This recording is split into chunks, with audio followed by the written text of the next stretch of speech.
Samuel Bjork, Detektívy z dvora 1, Prípad strateného náhrdelníka.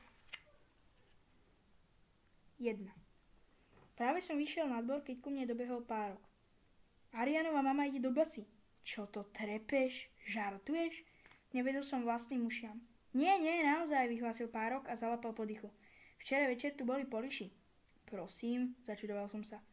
Arianova mama, asi najmilšia teta v celom susedstve, do väzenia. Nie, to nemôže byť pravda. Vymýšľaš si. Pozorne som študoval výraz na tvári kamaráta. Niekedy je taký. Sem tam preháňa, takže ho treba brať s rezervou. Nie, prisahám, skríkol Párok.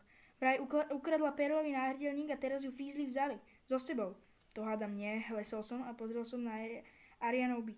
V oknách sa nesvietilo. Rozprával si sa s ním? Nie, je doma. Kedy sa to stalo? Včera večer. Nevidel som to na vlastné oči, ale bola tu polícia s húkačkami a so svetlami. V tom okamihu sa ma zmocnili výčitky svedomia, lebo som sa celý večer hral PlayStation. Čože? Záhada na dvore a ja som sa o nej dopočul až teraz? Nebol tam nikto z nášho klubu Detektívy z dvora. Čo urobíme? Spýtal sa Párok. Väčšinou sa obracia na mňa, lebo som vedúci klubu Detektívy z dvora, čiže DZD. On je druhý najvyšší veliteľ. Párok je samozrejme iba prezývka. Normálne sa volá, čo znie neuveriteľne, Per Otto Hansen Nielsen. Už ste niekedy počuli také meno? Per Otto Hansen Nielsen. Nadhodil raz, keď sme sedeli na dvore. Kto by tak pomenoval svoje dieťa? Tvoji čudní fotrovci? Však, povzdychol si Párok. Dobre, mama sa volá Hansenová a otco Nielsen, ale dať decku obe priezviská, to je šiši. Úplne neskutočné. Aspoň, že máš rád párky. Ako to myslíš, nechápal Párok. Máš dobrú prezývku. Mňam, dal by som si Párok omotaný slaninou. Máš nejaké drobné? Párkovi rodičia nie sú chudobní. To nie, ale sú trochu žgrloši. Predstavte si strýka Držgroša, ako vysokého elektrikára s fúzmi, ktorý celý deň vysedáva na gauči a pozerá telku. Presne tak vyzerá Párkov otec. Ešte jednu vec musím zdôrazniť. Párok nie je tučný ako Vigo alebo Lafen a ďalšie tučibomby z talianskeho dvora. Akurát nie je taký štíhly ako Heidi alebo Arián. Párok je môj najlepší priateľ. Položil by som za ňo život. Čo robíme, zopakoval Párok. Komu patril náhrdelník? Ten ukradnutý? Hej, neviem. Mohli by sme sa opýtať starého Olsena. Ten vie všetko. Skvelý nápad. Prikývol som a rýchlym tempom sme sa vydali cez dvor. Kim Kong! Usmial sa vo dverách starý Olsen. Ešte ma takto prezývajú mnohí ľudia. V skutočnosti sa volám Kim Andrej Kongvasik a za futbalových čas mi prischla prezývka Kim Kong. Nechcem sa chvastať, ale vo futbale sa mi darilo. Mal som iba 10 rokov a už vtedy dospeláci hovorili o národnej reprezentácii. Bude reprezentovať Nórsko. Ak bude hrať on, vyhráme aj majstrovstvá sveta. Lopta bola mojou neoddeliteľnou súčasťou. Všetci veľkí chalani z okolitých štvrtí to skúšali, no proti mne nemali šancu. Kim Kong. Chodili sa na mňa pozerať aj rodičia detí z iných mužstiev. Král kľúčkovania. V poslednej sezóne, ktorú som odohral, som dal 62 gólov. Sníval som o tom, že sa stanem profesionálnym futbalistom. Ale nevyšlo to. Pre tú hlúpu nehodu. Starý Olsen je naozaj starý. Rád vysedáva pri okne a pozerá, ako sa hráme alebo sleduje dianie na dvore. Zaujíma vás, čo sa stalo vo francúzskom dvore? Stačí sa ho opýtať. Má prehľad takmer o všetkom. Čo vás privádza? Opýtal sa starý Olsen. Ide o jednu záhadu, vysvetlil som a vytiahol som poznámkový zošit. No áno, zaujímavé. S čím môžem pomôcť? Arianova mama, spustil Párok. Polícia, nadviazal som. Pôjde do väzenia? Pokračoval Párok. Či Perlový náhrdelník to bol? Zaujímal som sa. Počkajte. Po jednom, chlapci, odvetil starý Olsen a sadol si na stoličku. Videli ste niečo? Opýtal som sa a vytiahol som pero. Bolo to škaredé? Zamrmal starý Olsen. Ako to myslíte? Perlový náhrdelník patril pani Abrahamsenovej. Komu? Tej postaršej dáme so sivými vlasmi? Nepoznám, pokrútil hlavou Párok. Musím povedať, že Párok je niekedy nedôvtipný. Napríklad, keď sme s Arianovou mamou, Shiren, volá ju moja perská princezná. No tak, Shiren je 8, mohla by chodiť s kýmkoľvek. Úplne mimo našej ligy. Skúšal som mu to vysvetliť, ale zbytočné. Nepočúval ma. Viete, pani Abrahamsenová je žena, ktorá stále chodí von s pudlíkom. Netuším, o kom je reč. Tá, čo ti minulý rok na Halloween dala mrkvu. Aha, tá bosorka z 22. Svitlo Párkovi. Hej, presne. Dobre, tak už viem. A čo s ňou? Párok je občas beznadejný prípad. Perlový náhrdelník patrí jej, objasnil starý Olsen. Čo má Arianova mama spoločné s tou čarodejnicou, vyzvedal Párok. Vtedy som to pochopil. Upratuje u nej. Prečo? Neporozumel Párok. Je to jej práca, odsekol som. Štvalo ma, že mi celý čas skáče do rečí. Áno, presne, priekal starý Olsen. Hovorí sa, že náhrdelník zmizol zo zamknutej skrinky v kúpeľni tesne po tom, čo tam bola Laila. Šperk má vysokú hodnotu, vraj vyše 100 000 korún. Môžem vám povedať, pani Abrahamsenová z toho nemá radosť. Starý Olsen pokrutil hlavou a zývol. Laila? Opýtal sa Párok a drgol do mňa. Arianova mama, zašepkal som a rýchlo som si poznačil, čo sme sa dozvedeli. Pani Abrahamsenová, ukradnutý perlový náhrdelník, hodnota 100 000 korún, bol v skrinke v kúpeľni. Bola skrinka zamknutá? Kde je kľúč? Posledná osoba v byte predtým, ako náhrdelník zmizol, Arianova mama. Podozrivý, iba Arianova mama. Zatiaľ. Ďakujeme za pomoc, odvetil som a podišiel som k dverám. Dáte nám vedieť, keby vám napadlo ešte niečo dôležité? Samozrejme, usmiel sa starý Olsen.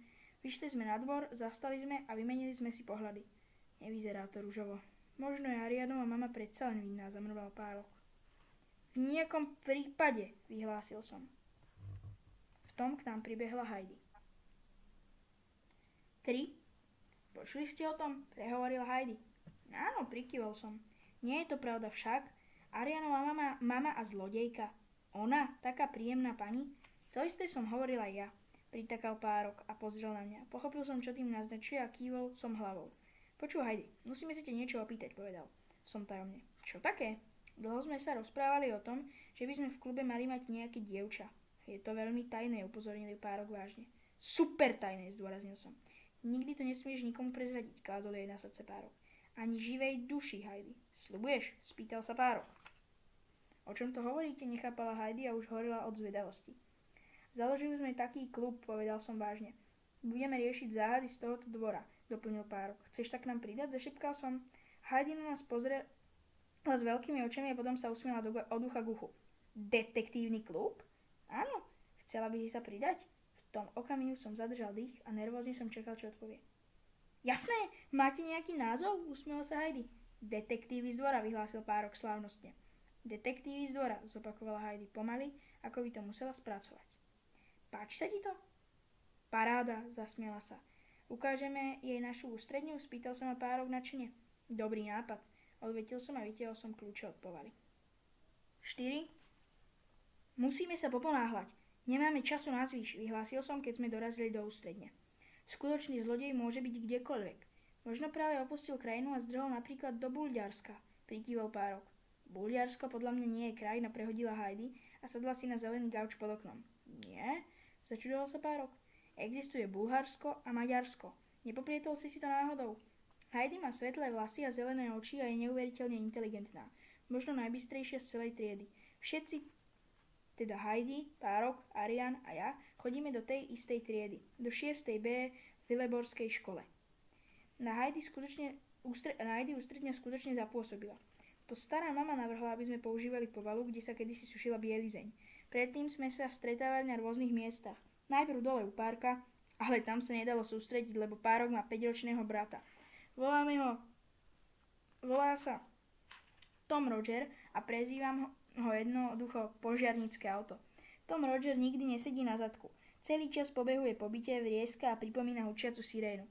Pri ňom sa vážne nedá na nič sústrediť.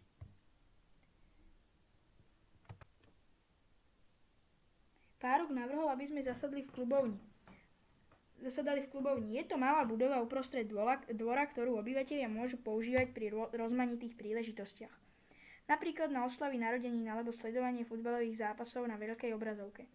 Neskôr sme však zistili, že treba poslať žiadosť s odôvodnením bytovému družstvu. Čože? To by teda bolo, keby všetci susedia vedeli, čo robíme. Porušili by sme tým hneď prvé pravidlo DZD. Sú super tajný klub. Potom Párok navrhol, aby sme sa schádzali v ich pivnici, ale tá je plná starého šrotu a páchlo tam od farby, takže ani to neprichádzalo do úvahy. V podstate sme sa vzdali, kým Starkej nenapadlo, že by sme mohli používať povalu. Pozreli sme sa s Párkom na seba a pomysleli sme si, jasné. Po prvej schôdzi sme sformulovali druhé pravidlo. Nepovolené osoby majú vstup do ústredne prísne zakázaný. Dosť času sme venovali skrášleniu priestorov a treba povedať, že teraz to tam vyzerá super. V pivnici sme našli starý gauč a na dvore zasa stôl, ktorý nikto nepoužíval. Párková mama nám požičala starú zelenú tabuľu, ktorá sa nám veľmi hodí, lebo na ňu môžeme všeličo zapisovať, podozrivých, stopy a podobne. Inak tam toho veľa nie je. Aspoň zatiaľ. Zoznam pravidiel však nemohol chýbať, plus jedno vydanie veľkej príručky pre detektívov a chladnička, ktorú nám daroval Párkov strýko. Čo teraz? Spýtal sa Párok a sadol si na stoličku od starej mamy. Musíme vymyslieť plán. Máte nejaké návrhy? Postavil som sa k tabuli. Vypočuť pani Abrahamsenovú, nadhodila Heidi. Dobrý nápad, pochválil som ju a zapísal som to na tabuľu. V tom prípade to musíme spraviť nejako šikovne, namietol Párok. Prečo? Začudovala sa Heidi. Vieš, aká je nevrlá? Hrozne, prikývol som. Tvári sa ako kyslé mlieko, pokvapkané citrónom a octom, doplnil Párok. Je neskutočne kyslá. Takže podľa teba nás k sebe len tak nepustí? Zaváhala Heidi. Určite nie, uistil som ju. Ani keby sme sa postavili na hlavu, dodal Párok. V tom prípade ju musíme odkabátiť. Áno, pritakal som. Na chvíľu sme sa odmlčali, všetci sme rozmýšľali. Chudák Arian, povzdychla si napokon Heidi. Ani si nechcem predstaviť, že mu poliši odliezli mamu, povedal Párok so strachom v očiach. Presne, je to hrozné, súhlasil som. Musíme s tým niečo urobiť, prehovorila Heidi odhodlane. Áno, prikývli sme a zasa sme sa zamysleli. Ozaj, máte nejaký rituál, ktorý musím absolvovať, aby som sa mohla stať členkou klubu? Prerušila Heidi naše úvahy. V rozpakoch sme si s Párkom vymenili pohľady. Jasné, rituál na príjmanie nových členov, popri všetkom sme na jednoducho zabudli. Zatiaľ sme nič nevymysleli, priznal Párok. Musí to byť niečo zaujímavé, pokračovala Heidi. Čo tak za minútu obehnúť celý francúzsky dvor? Navrhol Párok. To myslíš vážne? Zaguľal som očami. No a čo? Párok rozhodil rukami. Po prvé, nedá sa to, po druhé, nepoveď, že je to debilné, skočil mi do rečí Párok a namieril na mňa ukazovákom. Ak Párok niečo skutočne nenávidí, tak to, keď ľudia v súvislosti s ním používajú slovo debilný. Spomínam si, že raz, tuším to bolo vo 4. triede, došiel do školy v nových čižmách. Väčšinou totiž dedí oblečenie po starších súrodencoch. Vždy mal priveľké topánky alebo nohavice, ktoré na ňom viseli a teraz úplne novúčičké naleštené biele čižmy. Hrdo sa usmieval od ucha k uchu a celou cestou do školy radostne poskakoval. Potom však k nemu podišiel Viggo s Lafenom zo zvyškom ich bandy a začali sa mu posmievať. Ty brďo, to čo máš obuté? Babské čižmy? Hahaha, vyzeráš debilne. Vtedy to Párok nezvládol a celkom nad sebou stratil kontrolu. Zčervenel ako paprika a nebudem zachádzať do detailov, no dostal poznámku a celý týždeň musel byť cez prestávky zavretý v triede. Najsmutnejšie bolo, že tie nové čižmy si už nikdy neobul. Zasa chodil v deravých teniskách, takže mu premokli nohy, keď pršalo. Ale to už odbočujem. Nie, debilné, ubezpečil som ho. Iba nemožné, zabehnúť to do minúty. Bez problémov by som to dal. Nedá sa to, zopakoval som. Musím povedať, že súhlasím s Kimom, prikývla Heidi. Pché, urazil sa Párok a prekrížil si ruky cez prsia. To je typické, všetko musíte ofrflať. Máte lepší nápad? Čo keby sme to spečatili krvou, navrhla Heidi. Potíšku, ako by to iba zašepkala. Čo? Vybuchol Párok, lebo si myslel, že zle počuje. To vážne? Samozrejme, usmiela sa Heidi potmehúcky. Lebo podľa mňa to musí niečo znamenať. Ak nie, bol by to iba akýsi neseriózny klub. Pozor, toto nie je neseriózny klub, okrikol ju Párok. Presne tak, pritekal som. Spečatili krvou, vyslovil Párok pomaly a usmiel sa od ucha k uchu. Čo povieš, Kim? Spýtala sa Heidi a pozerala sa na mňa. Ako by sme to urobili? Pichneme sa do prsta, kým nezačne krvácať, vysvetlila Heidi. Potom prsty priložíme k sebe, tak aby sa krv zmiešala. Páni. Párkovi sa rozžiarili oči. Pokrvní bratia, prikývol som pomaly. A sestra, doplnil Párok. Presne, usmiela sa Heidi. Musím sa priznať, že toto je jedna z najbombastickejších vecí, aké som kedy spravil. Áno, bolo to aj trochu desivé a nie veľmi príjemné, možno dokonca nebezpečné. Heidi mala na svetri pripnutú brošňu Hello Kitty. Rozopla ju a vo vzduchu sa zaleskla ostrá ihla. Keď som položil prst na stôl, aby mi dom pichla, bol som trochu nervózny, no tiež som cítil, že je to dôležité a výnimočné. Detektívy z dvora, povedala Heidi vážne a priložila prst na môj. Navždy, dodal som slávnostne. D. Zhrnul Párok a pridal sa k nám. Chvíľu sme mlčky sedeli a prizerali sa, ako sa nám miešajú kvapôčky krvi. V tom okamihu som cítil, že toto je skutočný začiatok klubu. 5. Ako sa dostaneme k pani Abrahamsenovej, napokon vymyslel Párok. Áno, mám to! Zjasal z ničoho nič. S Heidi sme čakali, že z neho vylezie nejaký čudný nápad, tak ako vždy. Budeme sa tváriť, že predávame žreby, povedal Párok triumfálne. Ty si teda hlavička, zasmiel som sa a pozrel som na Heidi. Výborný nápad, uznala. Oco má žreby z vanejšieho bazára. Dokonca aj viem, kde ich má. Bez problémov sa k ním dostanem. Skvelé, usmiel som sa. Takmer geniálne, potešila sa Heidi. Kto pôjde? Spýtal som sa. Dobrovoľne sa hlásim, odvetil Párok a vystrelil ruku do vzduchu. Z Heidi sme si vymenili pohľady. Kameň, papier, nožnice? Na 3, navrhla Heidi. Dobre, prikývol som a začali sme hrať. Vyhral som. Najprv som sa potešil, no keď sme zrazu stáli pred bytom pani Abrahamsenovej, oľutoval som to, lebo som bol úprimne povedané dosť nervózny. Musel som sa pozbierať. Keď Párok zazvonil, zhlboka som sa nadýchol, ako som mal vo zvyku pred pokutovým kopom. Áno, zazrela nás pani Abrahamsenová, keď otvorila dvere. Dobrý deň, nechceli by ste si kúpiť žreb? Opýtal sa Párok a vyčaroval široký úsmev. Čo prosím? Nechápala pani Abrahamsenová. Bo celá bola čudná. Nepozerala iba na nás, ale aj za nás na chodbu a na schody. Záhadné. Vtedy sa ohlásil môj 6. zmysel. Vyzerá previnilo. Musíme mať oči a uši na stopkách. Keď som si to uvedomil, celkom zo mňa opadla nervozita. Žreb, povedal Párok. Pre školský zbor. Pre školský zbor, zopakovala pani Abrahamsenová posmešne. Hráte tam? Áno, prikývol Párok. Jasné, usmiel som sa. Na akom nástroji? Vypočúvala nás pani Abrahamsenová a prekrížila si ruky cez prsia. Hrám, na klanolete, zhápkal Párok. Klanolete? Áno, viete, taká vec na fúkanie s takou, myslí klarinet, opravil som ho. Najradšej by som ho kopol do nohy. Ja hrám na bubnoch, pokračoval som a vyčaroval som ten najzubatejší úsmev. Aha, pani Abrahamsenová sa opäť zadívala na chodbu. Tak teda poďte dnu. Ďakujeme, potešil sa Párok. Stojte však na mieste, nikam nechoďte, upozornila nás a postúpila ďalej do bytu. Všimol som si, čo mala na krku. Horilo som zašepkal. Ten kľúčik. Všimol si, šepol trušený Párok. Pani Abrahamsenová mala na krku šnúrku s kľúčikom. Spomenul som si na svoje poznámky a preto som si ho samozrejme všimol. Ukradnutý perlový náhrdelník bol v skrinke v kúpeľni. Kde je kľúč? Je to podľa teba kľúč od skrinky v kúpeľni? Zašepkal Párok. Neviem. Vtedy som opäť znervóznil. Čo teraz? Spýtal sa Párok. Koľko stojí? Zakričala pani Abrahamsenová z izby. 10 korún, odvetil Párok. Vezmem si 2, oznámila pani Abrahamsenová a vrátil sa s 20 korunami. Paráda, usmiel sa Párok a podal jej 2 žreby. Začal som. Čo sa stalo? Môžem si u vás odskočiť na vecko? Spýtal som sa a spojil som kolena. Prosím, záchod. Nebývaš náhodou cez dvor? Nemôžeš ísť na záchod doma? A ja ide do tvojho. Dohodli sme sa totiž, že sa dostaneme dnu. Spýtame sa, či ma pustí na záchod a pohľadáme vstopy v kúpeľni.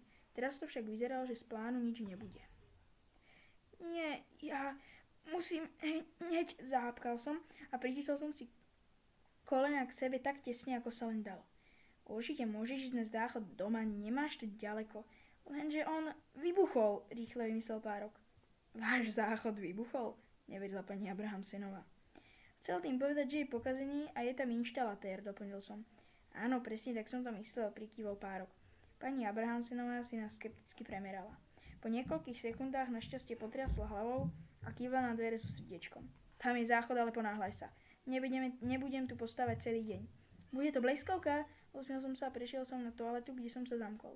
Rozhľadol som sa po kúpeľni a skrinku, z ktorej zmizol perlový náhrdelník, som hneď zbadal.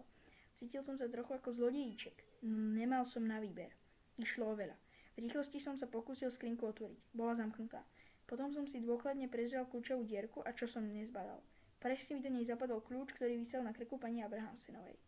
Rýchlo som vytiahol z vrecka mobil. Tak veľmi sa mi potili ruky, že mi z nich takmer vypadol. Akurát som chcel skrinku odfotiť, keď niekto zaklopal na dvere. Je všetko v poriadku? Tak hrozne som sa zlákol, že som sa takmer prezradil.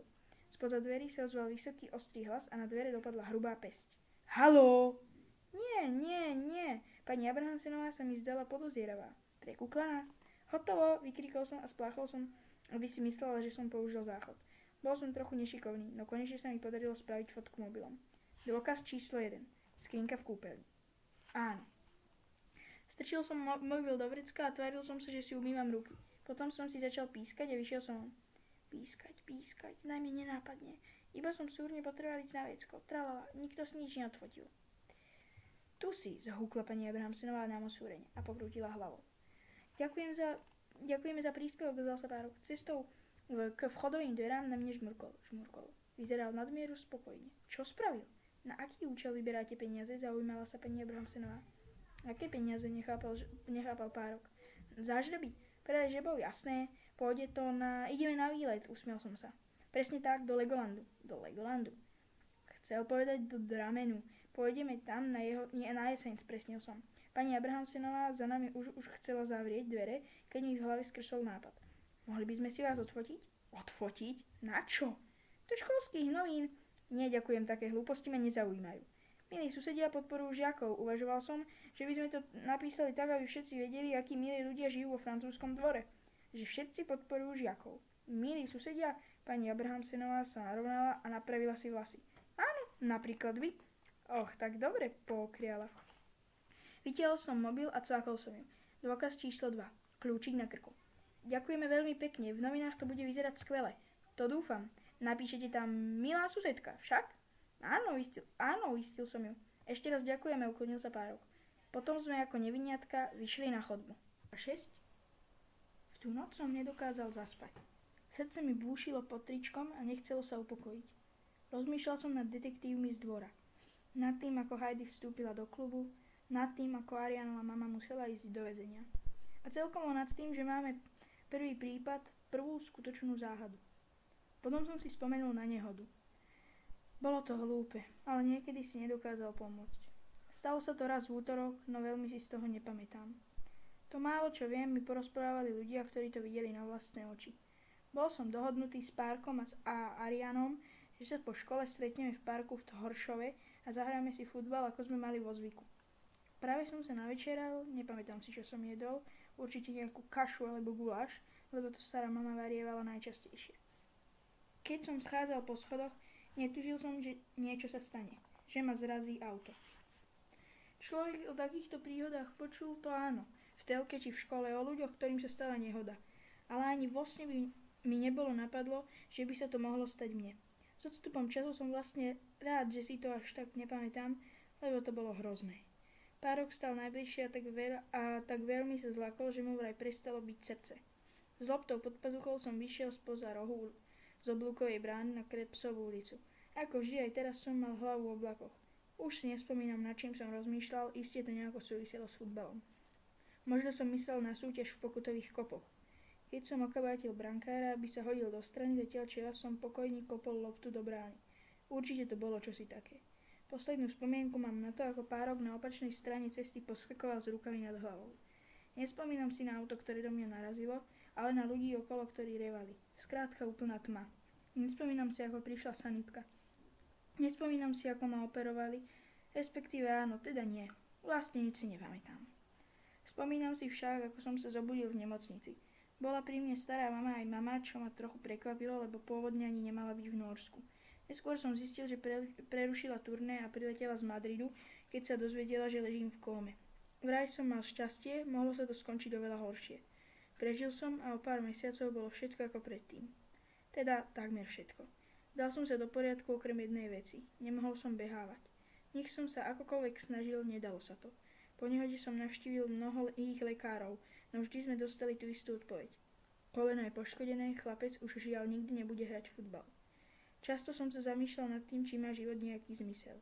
Vy ste nad tým uvažovali? Či existuje dajaká príčina, pre ktorú sa dejú veci? Verím, že áno, lebo keby ma v ten útorok nebolo zrazilo auto navždy by mi nezničilo koleno, nezaložili by sme detektívov z dvora. V tú noc sa mi snívalo veľa čudných vecí, Ráno som sa zobudil kompletne prepotený. Kim, tu je Arian, prepínam. Nechápal som, čo sa deje. Kim, si tam? Myslel som si, že sa mi sníva. Haló, si tam, Kim? Takmer som zabudol, že som zústredne doniesol vysielačku, aby som nabil batérku. Volal Arian. Vyskočil som z postele a rýchlo som stišil tlačidlo na príjem. Arian, tu je Kim, počujem ťa, kde si, prepínam. Pustil som tlačidlo a nervózne som čakal na odpoveď. Bál som sa, že Arian medzi časom odišiel. Po niekoľkých sekundách sa našťastie ozval. Som doma, ako to ide, prepínam. Pozrel som na hodinky na písacom stolíku a takmer ma prekotilo, keď som zbadal, koľko je hodín. Bolo iba 6:45. Smatol som vysielačku, prešiel som do bloku a odhrnul som záclon. V okne na protiľahlej strane 2 óra sa svietilo. Arian tam stál a keď ma zbadal, zakýval mi. Odkýval som mu a prehovoril som do vysielačky. Arian, kde si bol? Prepínam. Boli sme utety. Počul si, čo sa stalo? Prepínam. Cez vysielačku sa nedalo celkom vyrozumieť, ako sa má, no podľa hlasu veselý určite nebol. Áno, počul som o tom, ale už to skúmame. Čo keby sme sa stretli? Chce sa ti, prepínam. Arian sa na chvíľu odmlčal, v zápätí sa znova ozvalo pírašťanie. Rád, kde, prepínam. Stihol som tlačidlo tak rýchlo, ako sa len dalo. Čo tak na ihrisku pri klubovni, prepínam. Fajn, o 5 minút, prepínam a končím. Takéto slova sa používajú, keď človek komunikuje cez vysielačku. Prepínam a končím, aby druhá strana vedela, že ste dohovorili. V blesku rýchlo som sa obliekol, zbehol som po schodoch a preletel som k ihrisku. Bolo čudné byť vonku tak skoro ráno. Je apríl a už mala byť jar, zatiaľ je však šialená zima. Takže som bol rád, že som si vzal čiapku aj šál. Ak bývate v Norsku, viete, aké to je. A ak nie, tak je to také, ako by sa v zime nechcelo skončiť. Vo chvíli, keď som si sadol na lavičku na ihrisku, vyšiel z brány Arian. Čau, vyzeráš zničene. Ahoj, pozdravil som sa mu vážne. Do čerta, zanadával Arian a odplul si do štrku. Hej, do keľu, pritekal som a tiež som si odplul, aby som ukázal, že sme v tom spolu. Už ste sa stretli? Spýtal sa Arian a trochu si napravil okuliare. Áno, neboj sa, vyriešime to. Naozaj si to myslíš? Jasné, odvetil som a znova som si odplul. Teraz by som vám mal porozprávať o Arianovi, aby ste ho trošku spoznali. Je to môj a Parkov najlepší kamarát. Jeho mama sa volá Laila a pochádza z Lietenströmu. Otec Buck je zasa z Iránu. Niektorí spolužiaci Ariana nepovažujú za výnimočného, lebo nosí okuliare a je trochu ľavý. To je typické pre našu školu, najmä pre Viga a Lafena a ďalších chalanov z talianskeho dvora. Radi šikanujú ostatných, najmä ak dotyčný nie je dobrý vo futbale. Arian je našťastie talentovaný v iných oblastiach. Napríklad vie výborne hrať na klavíri. Raz do roka nás pozýva k ním domov na recitál. Okrem toho má talent na sloho. Nedávno napísal príbeh, ktorý učiteľka prečítala celej triede. Písal o svojom otcovi, ktorý bol v Iráne lekárom, ale v Norsku sa musel zamestnať ako šofér električky. Ach, a na toto som takmer zabudol. Arian je šikovný ešte v niečom. Vie rozprávať odzadu. Neveríte? Pristávačku. Môžete povedať hocičo a on to okamžite povie odzadu. Slaninový hodok. Gotthog Ivonials. Lionel Messi. Issam Lenoil. Navyše je veľmi populárny u bab. Prečo je taký populárny u bab? Začudoval sa raz párok na školskom dvore. Pôsobil pritom celkom žiarlivo. Pozri, stále sa okolo neho motajú. Možno preto je, lebo je milý. Ja nie som milý, možno preto, lebo je fešák. Ja nie som fešák. Asi si myslíte, že si vykračuje ako páv, keď je taký šikovný a obľúbený. Ale nie. Nie je neskutočne skromný a je to najlepší priateľ na svete. Teraz však vyzeral zdrvene. Mama je vo väzení? Spýtal som sa napokon. Čo? Nie. Je užitý v Lietenströme. Nechce sem prísť, bojí sa stretnutie so susedmi. Cíti sa trápne, že ju všetci považujú za zlodejku. Rozumiem, ale neboj sa, čoskoro ju dostaneme domov. Myslíš? Jednoznačne, už teraz máme zo pár stôp, vyhlásil som seba isto. Ozaj? Arianovi sa rozžiarili oči. Áno, včera sme navštívili pani Abrahamsenovú. Bol to dobrý nápad, nadhodil Arian nervózne. Samozrejme, pritekal som s hrdosťou v hlase. Párok tam dokonca ukradol fotografiu náhrdelníka, keď som bol v kúpeľni. Takže teraz už aj vieme, ako vyzeral, dodal som. Fíha, ukradol? Viem. Nie je to bohviečo, no toto je vážne. Máš pravdu, súhlasil Arian. Máme aj ďalšie stopy, pokračoval som. Práve som mu chcel povedať o kľúči v skrinke v kúpeľni pani Abrahamsenovej. keď sa zrazu otvorilo okno a zjavil sa v ňom Arianov otec. Arian, si vonku? Arian vstal a oprášil si oblečenie. Tu som, zakričal a zakýval otcovi, ktorý vyzeral trochu namrzene. Poviem ti to potom, vážne som sa s ním rozlúčil. Ústredne po raňajkách. Dohodnuté, prikývol a prešiel k dverám vo vchode číslo 27. Mám novú stopu, skrikol Párok, keď zadýchaný vletel do ústredne s wafľou v ruke. Akú, zaujímala sa Heidi. Na dvore som stretol starého Olsena. Spomenul mi, že nedávno vo vchode pani Abrahamsenovej videl nejakých čudákov. Ako vyzerali, spýtala sa Heidi zvedavo. Párok si sadol a odhryzol z wafle. Chalan v červenej teplákovej súprave a muž s bielým koubojským klobúkom. Čo? S bielým koubojským klobúkom? Kto dnes nosí niečo také? Vyprskla Heidi. Asi kouboj? Párok rozhodil rukami. Tu predsa nejakí nežijú, alebo sa mýlim? Čudoval sa Arian. Čo ak áno? Dobiedzal Párok. Si istý, že si to starý Olsen nevymyslel? Nesnívalo sa mu to? Všimol si, že v okne často chrápe? Pokračovala Heidi. Viem len to, čo mi povedal. Bránil sa Párok s ústami plnými jedla. V červenej teplákovej súprave zašepkal Arian akoby pre seba. Áno, asi viem, kto to je. Naozaj? Spýtal som sa jednohlasne z Heidi. Arian prikývol. Videla som ho. Mladý chalan pri vchode číslo 16. Väčšinou tam postáva, fajčí a s nejakým telefonuje. Pribehol som k tabuli. Podozrivý. 1. Chalan v červenej teplákovej súprave, záhadný fajčí, videli ho pri vchode pani Abrahamsenovej. 2. Muž s bielým koubojským klobúkom, neisté, mohol to byť sen. Kde je fotka, ktorú si ukradol? Spýtala sa Heidi a pozrela na Párka.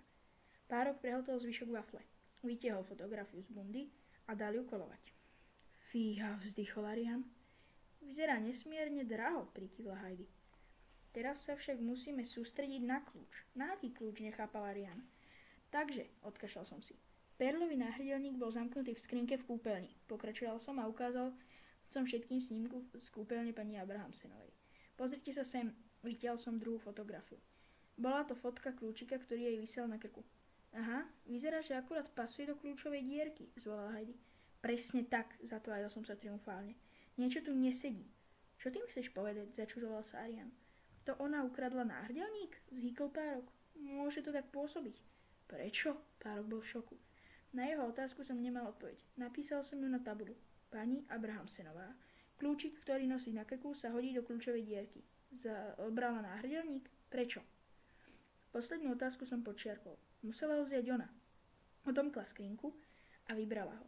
Mama je nevinná. Musíme to okamžite nahlásiť na polícii, rozhorčil sa Arian. Ak neexistuje viac rovnakých kľúčov, nadhodila Heidi a zvihla obočie. Nenosí ho na krku? Spýtal sa Arian, ale chápal, v čom je problém. Nestačilo to. Musíme nájsť toho chalana v červenej teplákovej súprave, zašepkala Heidi. Alebo perleťový náhrdelník, navrhol Párok. Alebo oboje, pokračoval som. Čiže mama musí ísť aj tak do väzenia, zosmutnil Arian. Nie, tým sa prípadu venujeme my, vyhlásil som vážne a vystrel som ruku. Ostatní to zopakovali. Bol to náš nový spoločný pozdrav. Dôkaz, že sme členmi toho istého klubu a že sa nevzdáme, kým prípad nevyriešime. D. Začal som a položil som ruku na stôl. Z. Pokračoval Párok a položil ruku na moju. D. Heidi pridala svoju ruku. Navždy, zakončil gesto Arian. Detektívy z dvora. Zanotili sme a ukončili sme schôdzu. 8. V ďalších dňoch sme veľa nestihli, lebo sme boli zaneprázdnení inými vecami. V škole bol športový deň, Heidi mala narodeninovú oslavu, na ktorú pozvala všetky spolužiačky a Párkova mama si zaumienila, že je na čase ho ostrihať. Nie u holiča, lebo na to Párkova rodina nevyhadzuje peniaze. Jediná z rodiny vie, ako tak strihať práve ona. A nie je profesionálka. Takže Párok bol ostrihaný ako podľa hrnca a 2 dni odmietal vytiahnuť pety z domu. Nič z toho. Však samozrejme nie je dôležité. Nijako to nesúvisí s naším klubom, takže poďme na to, čo sa stalo o 3 dni. Sedel som s Párkom na lavičke vedľa klubovne a pozoroval som byt pani Abrahamsenovej, keď ma Párok šťuchol do pleca. Aha, čo? Tam! Zakričal a ukázal na vchod číslo 22. Vtedy som ho zbadal. Chalana v červenej teplákovej súprave. Vyzeral do bodky tak, ako ho opísal Arian. Záhadne. V ruke mal igelitku a viac raz sa obzrel. Potom vytiahol kľúč a vošiel dnu. Odomkol bránu 22, vyhlásil Párok horlivo. On tam však nebýva. To teda nie, odvetil som potichu. Viem presne, kto býva vo francúzskom dvore. Došľaka, čo spravíme? Budeme ho sledovať. Nenápadne sme precupítali cez trávu a schovali sme sa za stojanmi na bicykle. Kiež by sme mali kľúč od 22, zašepkal Párok. Veru, poznáme niekoho, kto ho má? Práve som rozmýšľal, ako by sme sa vedeli dostať ku kľúču, keď sa zrazu rozleteli dvere a vystrelil z nich náš podozrivý. K zemi! Zavedol som a ľahol som si na trávu. Párok spravil to isté. Čo robí? Začudoval sa. Po niekoľkých sekundách som zbadal, že kráča k oblúkovej bráne. Opúšťa dvor, oznámil som. Budeme ho sledovať, skrikol Párok a vyskočil. Bezkrýkle sme prebehli k stene a pritiahli sme sa k nej, aby nás nevidel. Napokon sme to riskli a nakúkli sme za roh. Vidíš ho? Spýtal sa Párok zadýchane. Chalana však zrazu nikde nebolo. Rozdelili sme sa, Párok sa vybral k parku, ja doľava ku kultúrnemu centru Soria Moria. Našiel si ho, začal Párok, keď sme sa opäť stretli pri oblúkovej bráne. Nie, prokrutil som. Do frasa, predsedil Párok a kopol do kamene na chodníku. Ako sa mohol len tak vypariť? Netuším. Potrebujeme lepšie vybavenie. Súhlasím. O tomto sme sa totiž rozprávali už pri zakladaní klubu a vedeli sme, že potrebujeme profesionálny výstroj. Ten sa spomína v knihe Veľká príručka pre detektívov, ktorú mi darovala mama. To je teda knížisko. Píše sa v nej o všetkom, čo detektív potrebuje vedieť. Kódy, sledovanie, maskovanie. Odtedy som prečítal väčšinu detektívok, ktoré sa dajú požičať v miestnej knižnici. Nechcem sa chvastať, ale pri riešeniach prípadov sa mi to celkom páli. Párok mal na mysli 11. kapitolu Moderné špionážne vybavenie. Zišla by sa nám monitorovacia kamera, pokračoval Párok. A ďalekohľad. A laser. Laser? Na čo by nám bol? Začudoval som sa. Netuším, no určite by sa nám zišli lepšie vecičky. Vôbec som neprotestoval. Krátke svetlé vlasy a modré tenisky, spýtal sa Párok. Prikývol som, lebo som presne vedel, o čom je reč. O 8. kapitole s názvom Pozorovanie. Píše sa tam, že ak chce byť človek dobrý detektív, je nesmierne dôležité, aby sa naučil opisovať ľudí. Predstavte si, že príde policajt a spýta sa vás, ako vyzeral zlodej a vy poviete. Muž v čiernych topánkach. Lenže koľko takýchto mužov behá po ulici? Muž v čiernych topánkach, to by predsa mohol byť ktokoľvek. Taký páchateľ sa nedá vypátrať a váš opis nikomu nepomôže. Tu je tip z knihy. Všimnite si špeciálne prvky, vďaka ktorým sa podozrivý líši od ostatných. Chápete? Predstavte si, že sa vás policajt spýta na opis páchateľa a vy odpoviete. Zlodej bol nadpriemerne vysoký, mal neupravenú bielu bradu, odstávajúce uši, modré oči a tetovanie papagája na krku. Myslím si, že takýto opis by polícii veľmi pomohol a zrazu by mala reálnu stopu. Nie všetci páchatelia majú také výrazné poznávacie znamenia, no isto rozumiete, čo tým chcem povedať. Ak chcete byť dobrí detektívy, detaily sú veľmi dôležité. Červená tepláková súprava, krátke svetlé vlasy, modré tenisky, prikývol som. Štíhly, vysoký asi 3 metre, nadviazal Párok. 3 metre? Nie, čo si. Koľko máš ty? Párok pohrčil plecami. Ja mám zhruba 1,40 m. Typol by som, že on mal asi 1,80 m. Lepšie vybavenie, zopakoval Párok. Hej, kamera, ktorú by sme mohli namonitorovať do hlavy, aby sme jeho očami videli, kam ide. Páni, to by bola paráda. Alebo čip, ktorý by sme mu aplikovali pod kožu, aby sme mohli sledovať každý ten krok cez špionážnu apku v mobile. To by bola sila, súhlasil som. Fajn, takže on je podozrivý, pokračoval Párok, keď z neho opadla najväčšia vlna nadšenia. Určite, hlavný podozrivý číslo 1. Po tomto konštatovaní sme sa pozitívne naladení vrátili na dvor. 9. Na druhý deň sme zosnovali výborný plán. Všetci štyria sme sa zišli v ústrední a jednohlasne sme sa zhodli. Chalan v červenej teplákovej súprave je náš podozrivý číslo 1.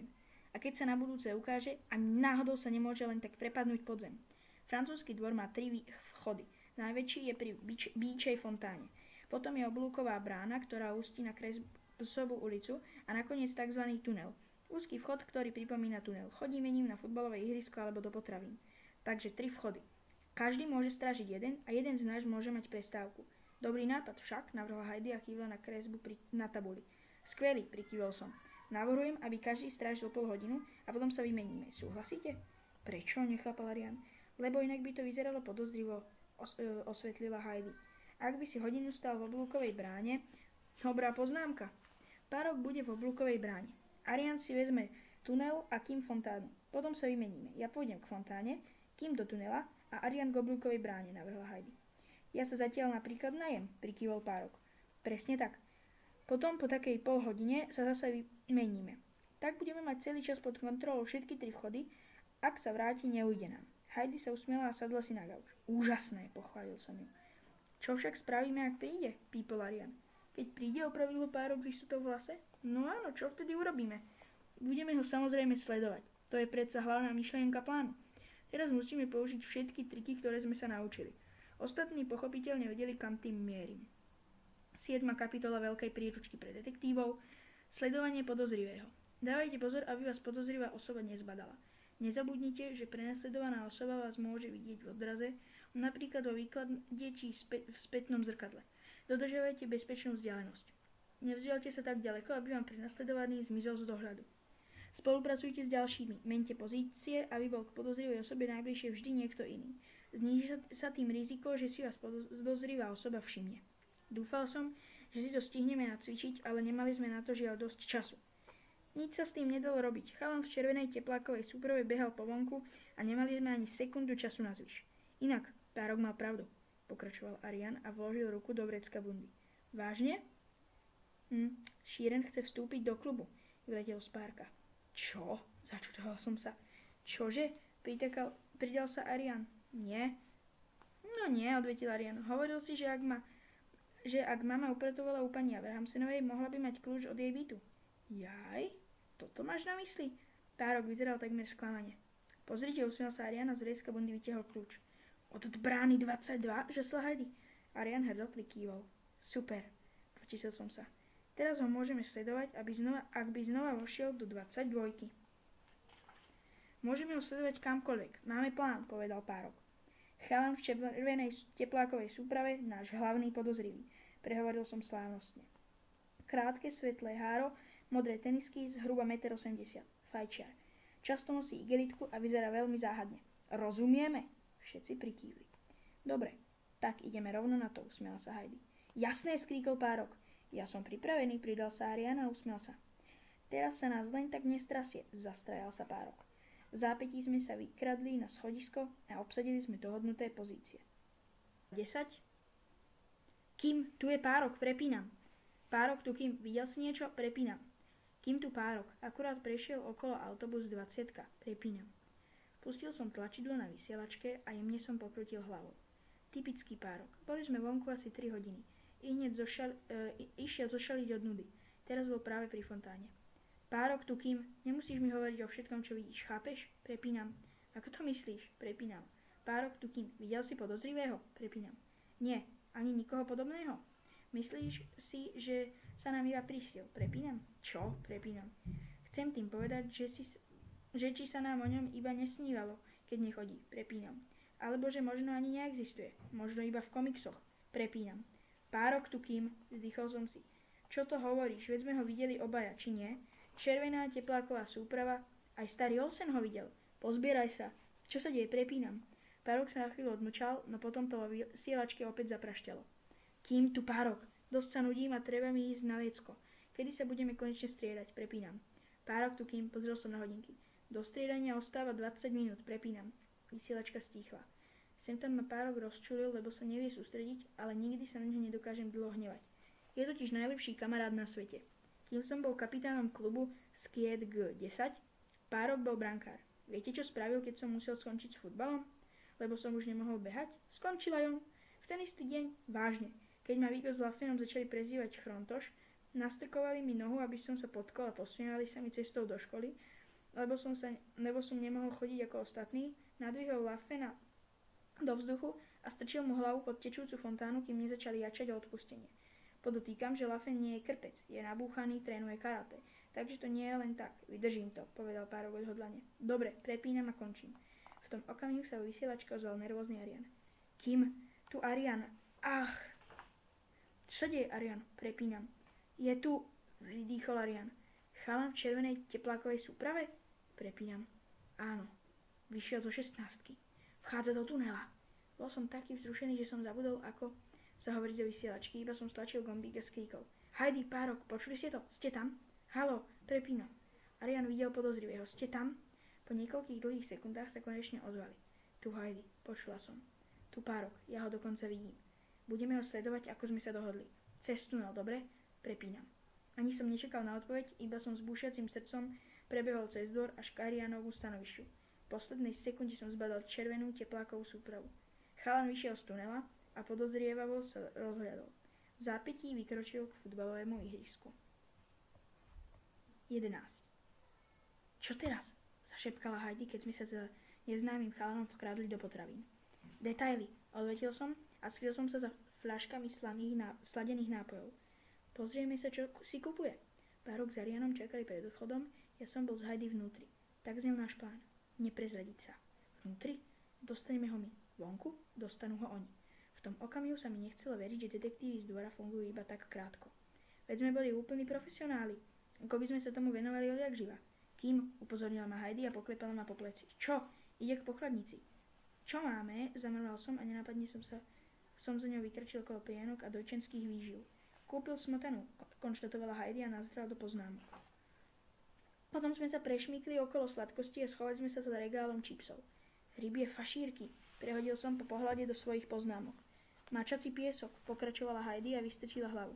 Chalan v červenej teplákovej súprave akurát vykladal nákup na pohyblivý pás. Potravu pre mačky, doplnil som. V zápätí sme si s Heidi vymenili pohľady. Ach, nie. Ach, fiasko. Och, nie. Nesledovali sme ho naspäť na dvor? Áno, do 22, ale už sme vedeli, o čo ide. Mňaukanie na 3. poschodí. Čo sa stalo? Spýtal sa Párok, ktorý sedel na lavičke pri klubovni.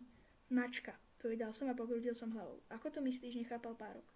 Stráži mačku, odvetila Heidi a kopla do šteku pred sebou. Preto chodíva do 22, dodal som. Čo? Opýtal sa Arian. Ten chalan v červenom stráži mačku, preto chodíva do toho vchodu, zopakovala Heidi. Do šľaka, zanadával Párok. Čo? Nerozumel Arian. Nie je to on, spresnila Heidi. Pomýlili sme sa. Ale nechcelo sa veriť Arianovi. Je nevinný, doplnil Párok. Áno, lenže ak to nebol on, tak kto je teraz náš podozrivý? Spýtal sa Arian a posunul si okuliare na nose. Kým? Zvolala nečakane z okna stará mama. Musím ísť. Stredko zajtra, navrhla Heidi. Ústrední? Objasníme to. Chláchodol nás Arian a potlapkal ma po pleci. Nemal som z toho radosť. To teda nie. No pozbieral som sa, vybral som kľúč a pobehol som po dvore, aby na mňa stará mama nemusela kričať z okna. 12. Na druhý deň som bol dosť rozladený, no pomohlo mi, že Párok bol veľmi pozitívne naladený. Teraz nie najmenších pochýb nadhodil, keď sme opäť sedeli pri klubovni a pozerali na 22.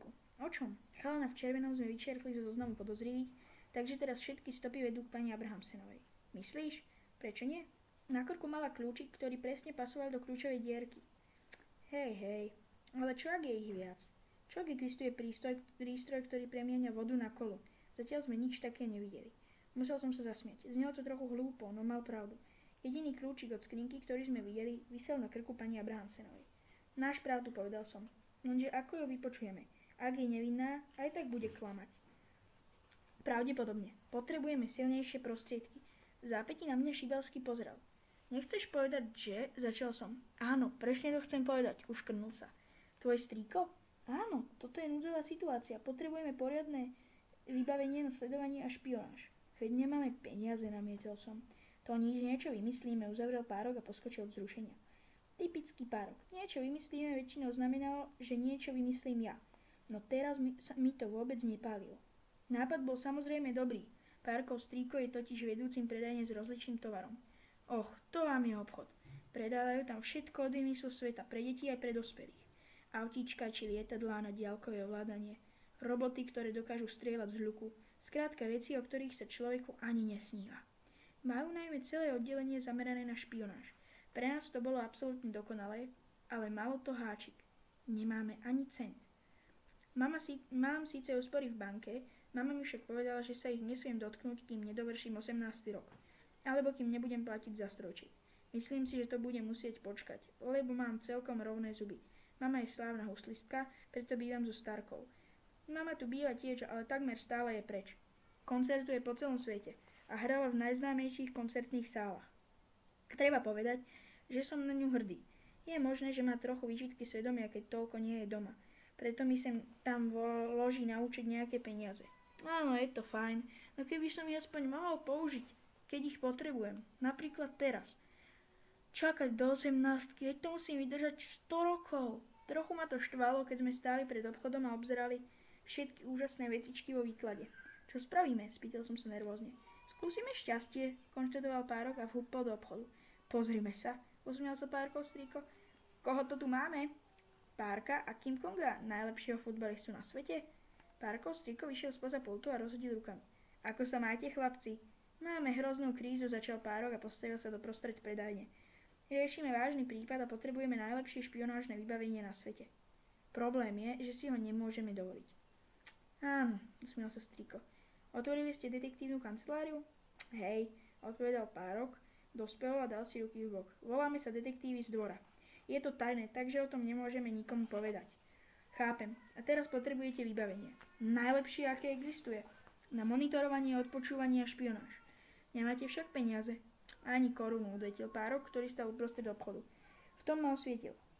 Vraveli sme si, že možno by ste nás chceli sponzorovať, vyletelo zo mňa. Párok na mňa prekvapene pozrel.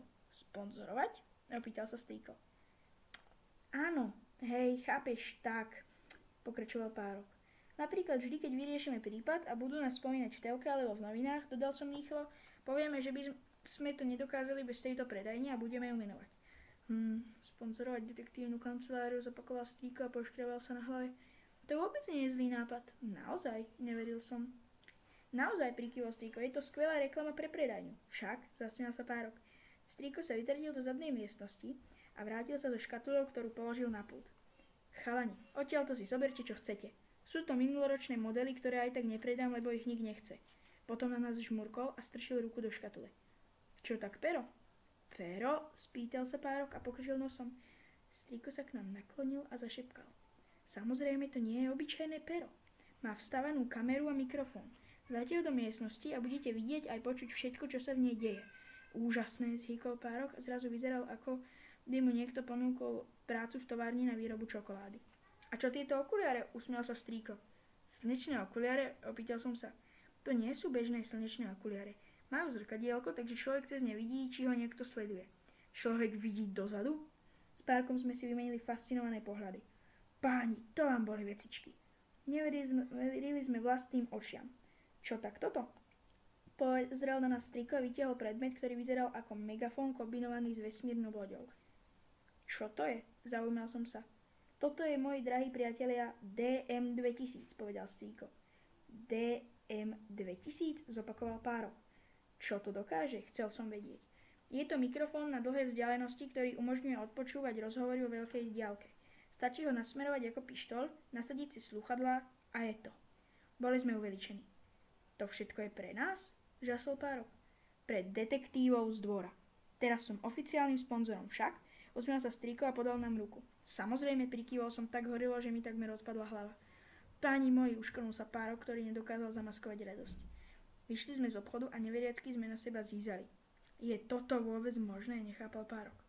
Máme predčasné Vianoce, zajasal som. Rýchlo sme sa so vzácnym úlovkom vrátili do ústredne. 13. Arian s Heidi nám stále nechceli veriť. Celú historku sme im porozprávali niekoľkokrát a chceli si ju vypočuť znova. Prosím ťa, to vážne? Naozaj? Uisťovala sa Heidi. Máme sponzora, usmiel som sa hrdo. To je nápad však, zaškril sa Párok. Neskutočné, povedal ale dal Arian. Takže toto všetko sme dostali zadarmo. Potešila sa Heidi. Pero s kamerou, prikývol Párok a vybral ho zo škatule. A s mikrofónom, doplnil som šťastne. Paráda, vykrikol Arian. Slnečné okuliare so zrkadielkom, predstavil Párok predmet a zdvihol ho do vzduchu. Dá sa nimi vidieť dozadu, prikývol som vážne. Je to vôbec možné? Začudovala sa Heidi.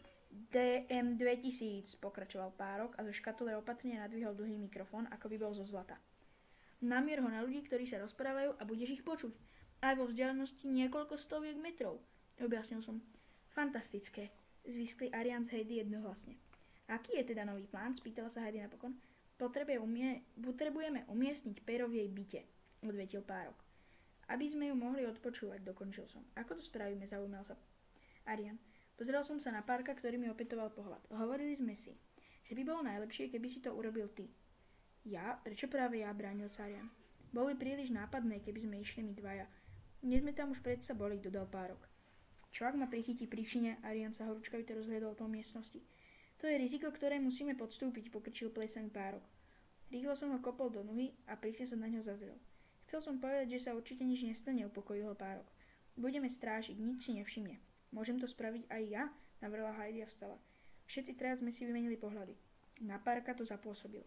Zdvihol obočia. To by si urobila? Spýtal sa Arian, ktorému zjavne odľahlo. Jasné, usmiela sa Heidi a vybrala pero zo škatule. Ako to funguje?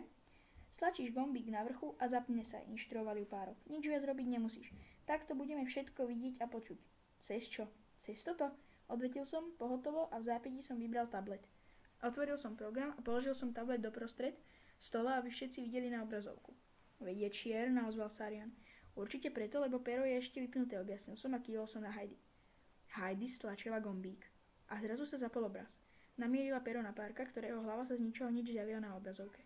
Ohromné, zašol Arian. Povedz niečo, nabádala Párka Heidi. Teraz ťa dostaneme, ty prefíkaná bosorka, skríkol Párok a zarehotal sa. Pero snímalo jeho tvár i hlas, ktoré sme začuli a uvideli na tablete. Máš kľúče od jej bytu? Spýtala sa Heidi Ariana. Arian prikývol. Môžem ísť aj ja, dodal Arian opatrne, lebo nechcel pôsobiť ako strachobud. No bolo neskoro. Heidi už stála oblečená vo dverách. Držte mi palce, povedala vážne a v zápätí sa vytretila na schody, aby sme ju nestihli povzbudiť. 14. V ten večer bol Párok u mňa v izbe a obaja sme boli takí vzrušení, že sme nemohli obsedieť. Heidi sa bez najmenších komplikácií vlámala do bytu pani Abrahamsenovej a neviem, čo na nás zapôsobilo viac. Či jej odvaha, alebo to, že všetko išlo podľa plánu. Párok sedel na mojej posteli s tabletom a vždy spokojne zamrval, keď sme niečo začuli. Na západe krajiny sa vyskytujú zrážky, prehovoril hlas. Pozerá telku, usúdil Párok. Pôvodne u mňa mali prespať všetci traja. Dovolili to však iba Párkovi.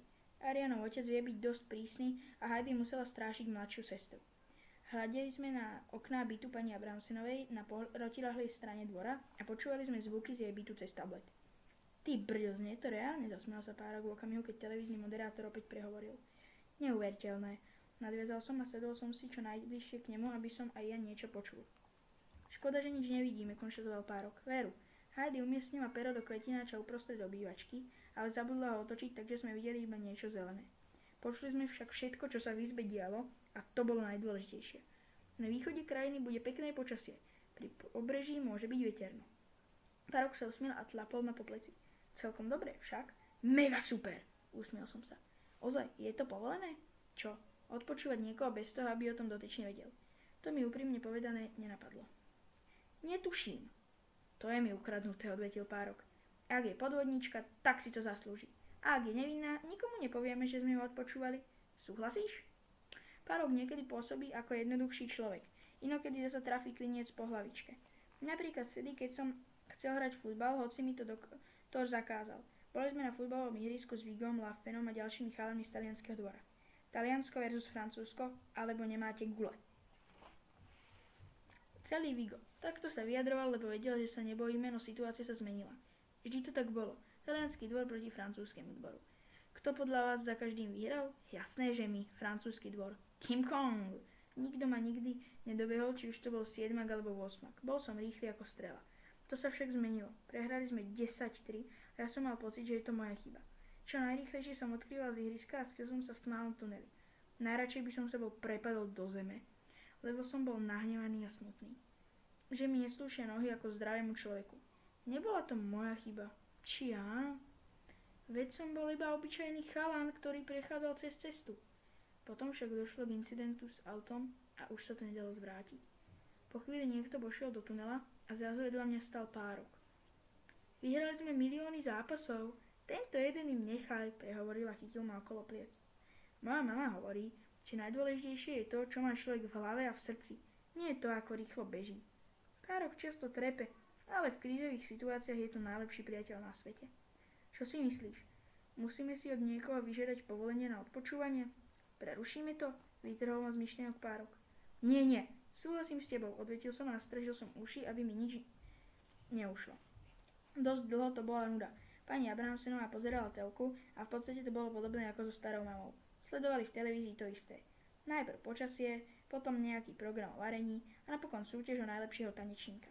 Obaja sme takmer zaspali, keď sme zrazu začuli čudný zvuk, ktorý nás razom prebral z driemot.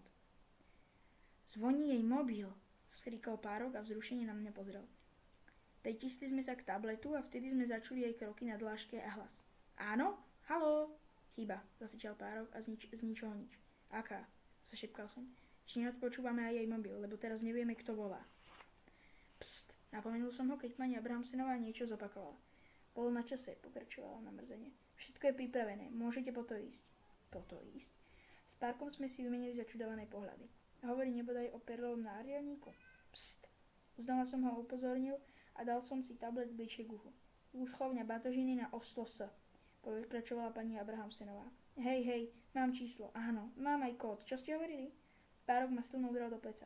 Ona, ticho, Párok. Ale áno, ale, hej, viem, pst. Párok divo skákal po posteli. Prosím, pokračovala pani Abrahamsenová. Áno, máte čím písať? Čím písať, zopakoval Párok a takmer ma zhodil na zem. Bol som samozrejme pripravený. Podľa hesla 13. kapitoly. Buď pripravený na všetko. Pero a poznámkový blok ležali na okraji postele. Píš, zaučal Párok. Je to v skrinke s číslom 46457, povedala pani Abrahamsenová.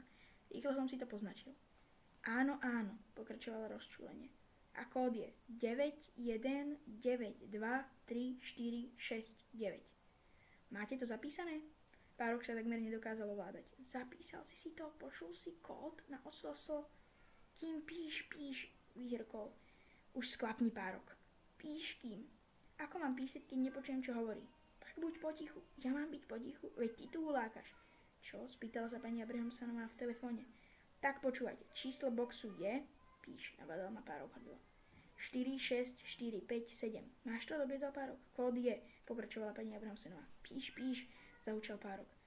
91923469.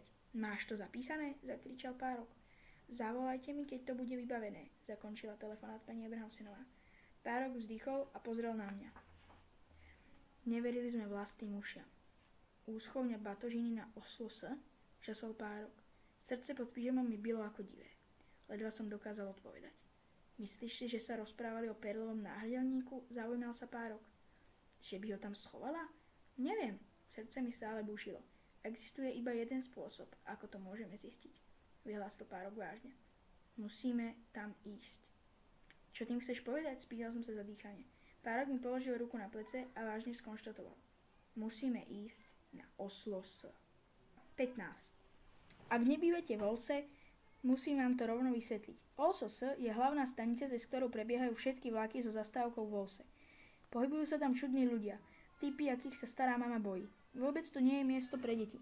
Teraz nám to bolo ukradnuté. Mali sme horúcu stopu a museli sme ju preskúmať. Na druhý deň po škole sme naskočili na električku do centra. Veľmi často tam nechodíme, lebo takmer všetok čas trávime v našej štvrti, Thrshov. A sem tam sa vyberieme aj do susednej Šangie. Do mesta najčastejšie chodíme s dospelákmi. Takmer ako keby sme šli na oslavu 17. mája, nadhodil Párok slávnostne, keď sme si sadli a električka vyrazila do centra.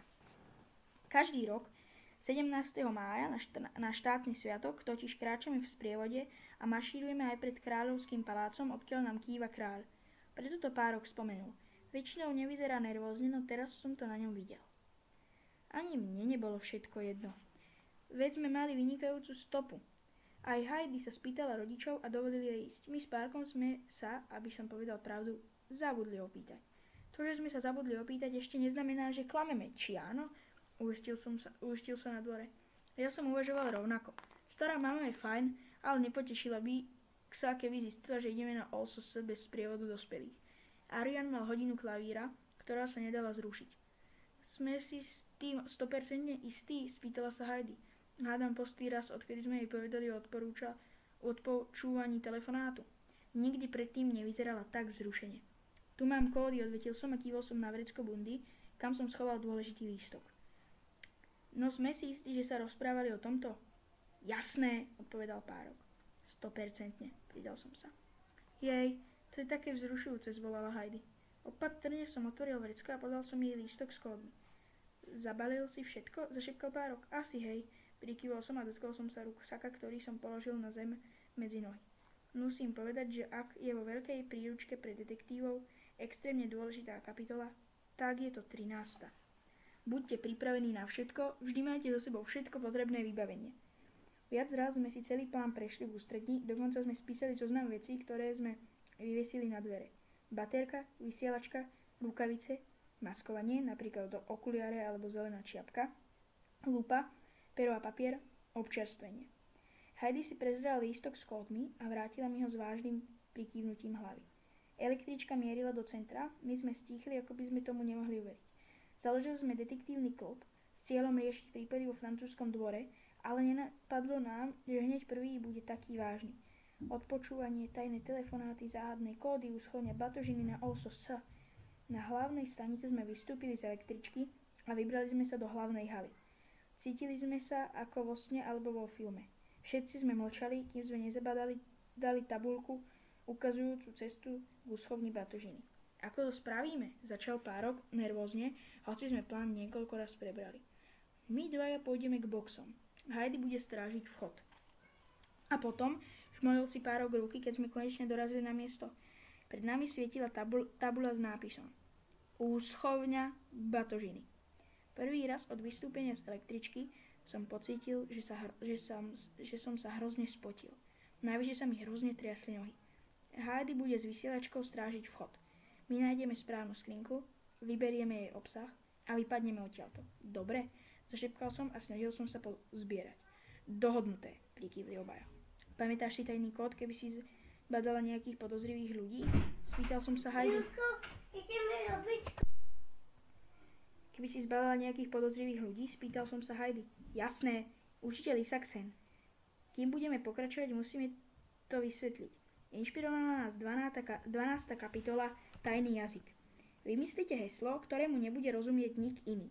Je to nesmierne dôležité, to viem aj sám. Aký zmysel by malo používať kód, ktorému rozumejú všetci? Naším kódom pre nebezpečenstvo je učiteľ Isaksen. V škole nás učí veľa skvelých učiteľov, ale Isaksen medzi nich nepatrí. Nájdime box a otvoríme ho. Pokračoval som. Ak by niekto prišiel, použijem heslo, zažmurkala Heidi. A jemne ťukla po vrecku s vysielačkou. Lenže začal namietať Párok. Vyzeral, že si to rozmyslel, no bolo neskoro. Heidi sa pousmiela a postavila sa rovno do vchodu k úschovni. Lenže, zopakoval Párok, ale jemne som do neho šťuchol a zrazu sme boli pri skrinkách, ani nestihol namietať. Skrinka 4, 6, 4, 5, 7, zažipkal som mu napäto. Viem, prikyvil Párok. Tak na čo čakáš? Precítil som podráždenie. Veď sme sa dohodli vopred, toto bol plán. Heidi mala stať pri vchode a ja s Párkom sme sa mali rozdeliť, aby sme čo najrýchlejšie našli správnu skrinku a vypadli odtiaľ. Nebolo by jednoduchšie hľadať spolu, šepol Párok, chytil ma za bundu. Čo? Je ich tu veľa, čo ak sa stratím? Párok, začal som, no potom som sa na neho pozrel. Párok je drsný, je to môj najlepší priateľ a veľmi dobre ho poznám. Nechcel to priznať, videl som však na ňom, že nechce byť sám. Jasné, šepol som. Ďakujem, pousmiel sa a pustil bundu. Tade to, pošepkal som a ukázal som na tabuľu na stene. Čo? Skrinka 4, 6, 4, 5, 7. Aha, dobre, pochopil Párok, no stále ako by mu celkom nedopínalo, že sme na mieste. Možno som zabudol spomenúť, že mi celkom ide matika, takže som hneď rozlúštil, ako sú skrinky usporiadané. Na tabuli bolo uvedené 1 až 2, potom šípka, 3 až 4, potom šípka. To znamená, že ak človek hľadá skrinky, ktoré sa začínajú na jednotku a dvojku, musí ísť jedným smerom. Skrinky s číslami, ktoré sa začínajú na trojku a štvorku, nájde človek v druhej uličke. Čo kam? Nechápal Párok. Potiahol som ho k riadku, ktorý sa začínal na štvorku, lebo štvorkou sa začínala aj naša skrinka. 4, 4, 6, 4, 5, 7. Úplne som zabudol, že by som mal byť nervózny. Jediné, čo ma zaujímalo, boli čísla. Veľmi veľa skriniek sa začínalo kombináciou 4-1. Naša medzi nimi samozrejme nebola. Pri 4-2 už aj Párok pochopil usporiadanie a hľadal rovnako horlivo ako ja. Keď sme boli pri 4-3, zrazu sa pred nami zjavil akýsi chalapík. Srdce mi takmer vyskočilo z hrude. No iba si vytiahol kufor zo skrinky a pomerne rýchlo odišiel. Potom asi nastala chyba, lebo sme nenašli skrinky, ktoré sa začínali kombináciou 4-4 a 4-5, ale zrazu sme zahli za roh a zbádali sme 4-6. Tu je to, zašepkal Párok. Číslo skrinky 4-6, 4-5-7. Chvíľku sme postávali pred skrinkou a rozhľadali sme sa. Nikto nebol na blízku. Rýchlo som vytiahol z vrecka lístok s kódom. Kód 923 469. Keď som zadával kód, triasli sa mi prsty. 9, 1, 9, 2, 3. Zrazu zapraštila vysielačka vo vrecku. Učiteľ Isaksen. Zízal som na Párka. Čo? Kód sme vymysleli len pre istotu. Ani nám nenapadlo, že by sme ho niekedy použili. Učiteľ Isaksen, zopakovala Heidi. Párok, kým ste tam? Rýchlo som vytiaľ vysielačku z vrecka. Vypadnite odtiaľ, muž s kovbojským klobúkom je na ceste. Čo? Vyvadil či Párok. Bielý kovbojský klobúk je na ceste. Vypadnite, zopakovala Heidi. Muž s bielým kovbojským klobúkom. Čo prosím? Párok na mňa zúfalo vypliešťal oči. Ani jemu to nešlo do hlavy. Potom mi zrazu zaplo. Do keľu zanadával som blesku, rýchle som odtiaľ od Párka od skrinky. Čo je? Muž s bielým kovbojským klobúkom. Pamätáš si, čo hovoril starý Olsen? Oh, jasné. Neverím, už aj Párka osvietilo. Záhadné návštevy vo vchode 22. Chalan v červenej teplákovej súprave a muž s bielým kovbojským klobúkom. Všetci sme si mysleli, že sa mu iba prisnil. Ide k vám, schovajte sa, skrikla Heidi cez vysielačku a odmlčala sa. Párok na mňa opäť zúfalo pozrel, ja som mal srdce až v hrdle. Nemali sme sa kde schovať. Za úschovne bol iba jeden východ. Zrazu sme začuli kroky muža, ktorý si odkašľal. Takže sa k nám blížil. Čo spravíme? Zachrčal som a hľadal som alternatívny východ, no boli sme uväznení. Jediný východ bol smerom, z ktorého prichádzal muž. Ťažké kroky sa približovali. Máš 20? Zašepkal Párok. Čo? 20 korún? Hej, asi áno, odvetil som. Kroky sa približovali. Vytiahol som z vrecka peniaze a podal som ich Párkovi. Máme veľa času do odchodu vlaku, prehovoril Párok. Neprirodzene nahlas a zložil si ruksak. Čo? Pípol som. Muž práve vyšiel spoza rohu. Bol vysoký, mal tmavé oči, dlhý čierny frak a biely kovbojský klobúk. Nechce sa mi brať ruksak do kina, nadhodil Párok. Opäť príliš nahlas a vložil do skrinky 20 korunovú mincu. Dáme tam aj tvoj. V tom okamihu som pochopil, čo má za ľubom. Bol to geniálny plán tváriť sa, že sme si prišli odložiť veci do úschovne. Áno, hoď tam aj môj, povedal som presne vo chvíli, keď muž s bielým klobúkom zastavil pred skrinkou 46457. Ohromne sa teším do kina, skrikol Párok a zobral mi ruksak. Nenápadne som sa obzrel a videl som, ako muž načukal kód. Skrinka sa otvorila.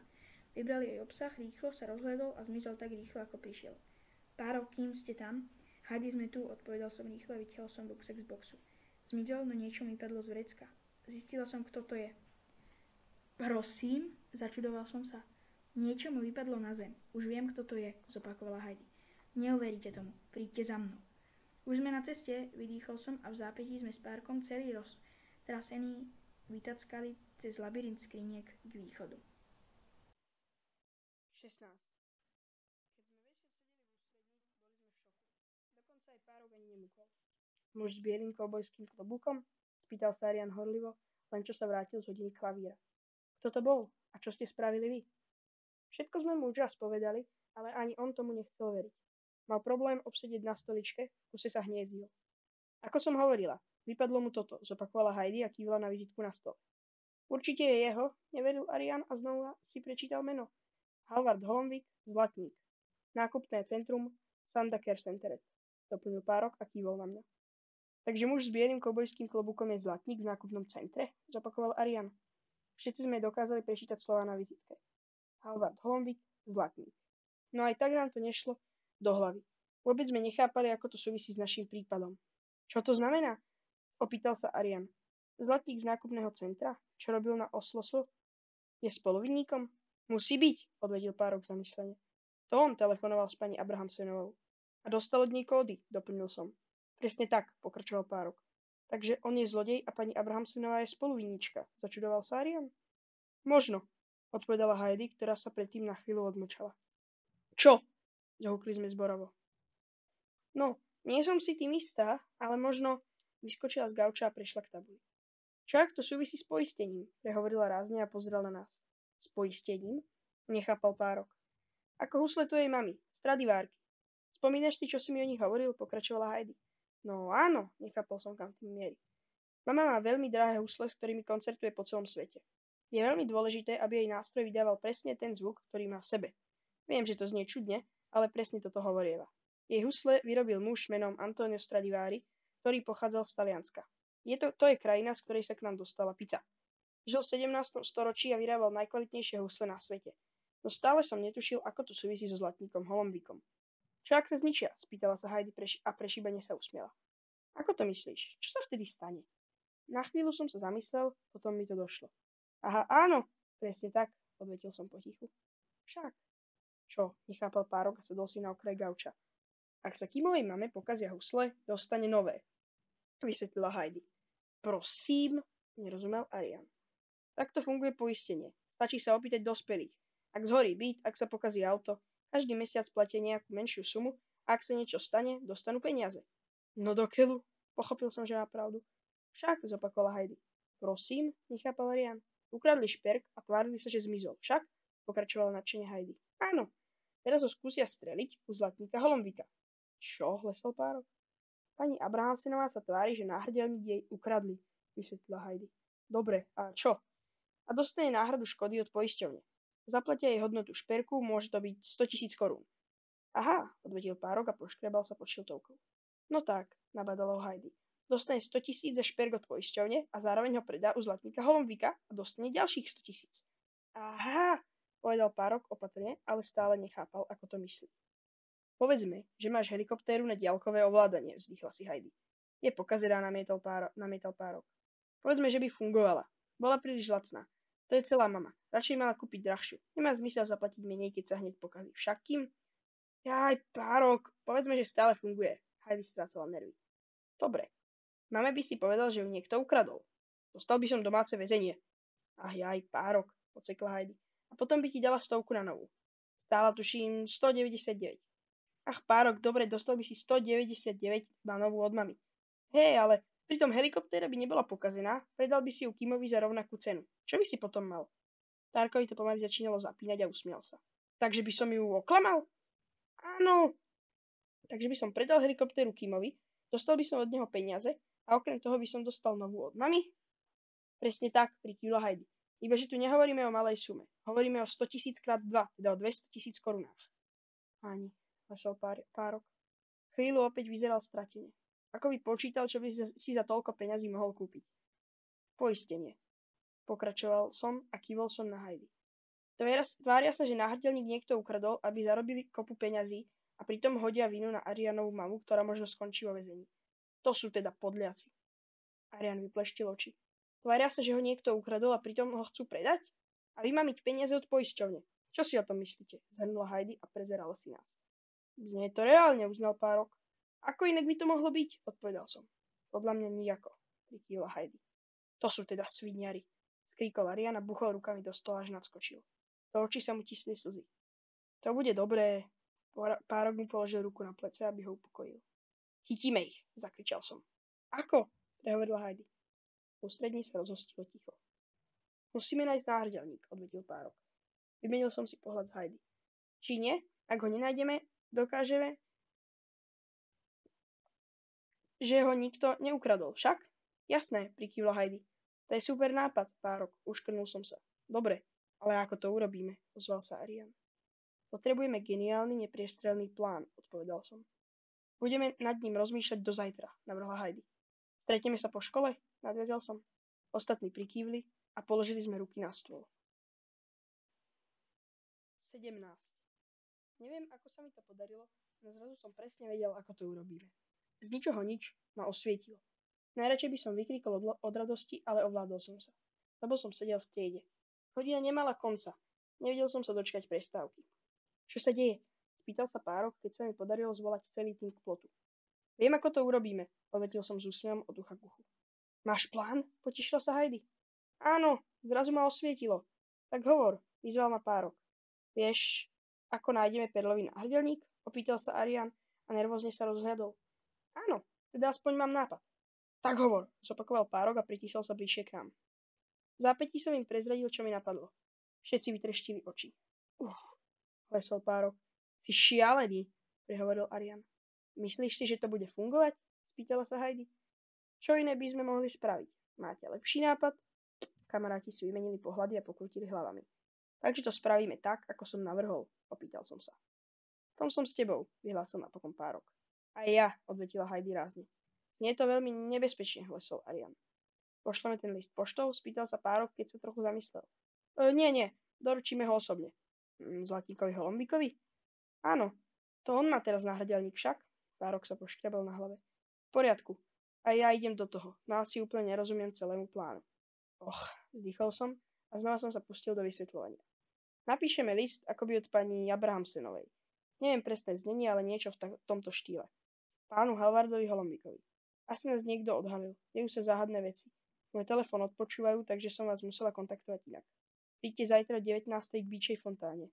PS. Nezabudnite perlový náhrdelník. S pozdravom, pani Abrahamsenová. To je geniálny plán, uznala Heidi. Príde k fontáne s perlovým náhrdelníkom a my mu ho čmajzneme. Ako mu ho však zoberieme, strachoval sa Arian. Až tam som sa v pláne nedostal. Bol som taký nadšený prvou časťou plánu, že na druhú som ako si pozabudol. To už nejako vymyslíme, vyhlásila Heidi. Len aby som tomu dobre rozumel, pomaly začal Párok a zvihol obočie. Napíšeme list, ktorý bude akože od pani Abrahamsenovej, s odkazom, že má priniesť perlový náhrdelník k fontáne? Áno. Teda, usmial sa, keď konečne pochopil celý plán. Veď to je senzačné. Ako si na to prišiel? Ani neviem, usmiel som sa. Fantastický plán, pritakala Heidi. Čo ak nebude fungovať, obával sa Arian. Máš lepší nápad? Nadhodil Párok. Nie, ale podľa mňa to tak správme, prehodila Heidi. Sebaisto. Kedy? Zaujímal sa Párok. Čo najskôr? Nemyslíte? Navrhol som. Určite. Kto vie, koľko máme času. Možno už majú kupca perlového náhrdelníka. Boh vie, ako by sme to celé dokazovali, keby sme sa k šperku nedostali, odvetila Heidi. Presne, zašepkal som. To by Arianova mama skončila vo väzení, prikývol Párok. Zazvonil zvonček, prestávka sa skončila. Po obede sa stretávame v ústrední, dobre? Navrhol som rýchlo.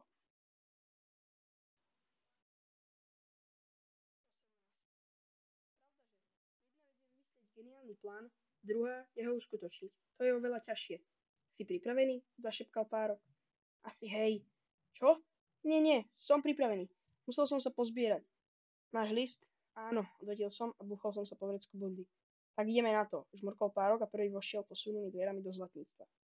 Za pultom stála predavačka. Prvý pulzovala v spánkoch a najradšej by som sa zvrtol, no Párok ma pošťuchol vpred. Dobrý deň, je tu pán Zlatník? Prosím, začudovala sa predavačka. Je tu Zlatník pán Holombik? Ďakujem za Párka. Určite ste pochopili, že mu to niekedy nepáli, ale v kritických situáciách je jednoducho skvelý. Čo od neho chcete? Je veľmi zanepráznený, odsekla predavačka podráždene. Máme dôležitú správu, pokračoval Párok a kývol mojím smerom. Pomaly som vytiahol z vrecka list a položil som ho na pult. Dôležitú správu? Nechápala predavačka. Pre Zlatníka. Predavačka hľadela na list. Dobre, môžem mu ho odovzdať. Nie, musíme mu ho dať ochotne. Predavačka zdvihla obočie. Ochotne? Myslel osobne, usmial som sa. Presne tak, je to otázka životnej smrti. Prosím, chcel povedať otázka života a smrti. Opravil som ho. Je tu? Musíme mu to doručiť do vlastných rúk, je to dôležité. Predavačka na nás pozrela, ako by sme prišli z inej planéty. Napokon iba pokrútila hlavou a zamierila do zadnej miestnosti. Áno, spýtal sa hlboký hlas a Zlatník sa v okamihu ocitol pred nami. Nemal na hlave biely koubojský klobúk, no bol to 100% muž, ktorého sme stretli na hlavnej stanici. Zlatník a Halvard Holombik. Od nervosity som preštepoval z nohy na nohu. Máme pre vás odkaz, začal Párok a kývol na list na pulte. Prosím, nechápal Zlatník. Susedka z dvora nás poprosila, aby sme nám ho doručili, pokračoval Párok. Povedala, že od vás dostaneme 50 korún. Máte 50-ku? Čo? Neveril Zlatník a pozrel na list. Vtedy by som bol najradšej kopol Párka do nohy. 50 korún? Tlát sme prešli do najmenšieho detailu. Ani raz sme nespomenuli odmenu. Máme kopu iných povinností a nie pobehovať s odkazmi. No keďže pani Abrahamsenová nás poprosila, nevzdával sa Párok. Pani Abrahamsenová? Začudoval sa Zlatník a zrazu sa úplne zmenil výraz na jeho tvári. Z francúzskeho dvora. Je to naša susedka, spresnil som. List od pani Abrahamsenovej? Zopakoval Zlatník a nadšiel sa po ňom. Moment, predbehol ho Párok a schmatol list. Vravela, že vám ho môžeme dať, ale najprv nám musíte dať 50 korún. Máte či nie? Párok mával listom vo vzduchu. Potrebujú vás? Zavolám políciu? Ozval sa z ničoho nič predavačka. Nie, usmial sa Zlatník. V tej chvíli som pochopil, že je vidný. Usmial sa totiž falošne. V skutku falošne.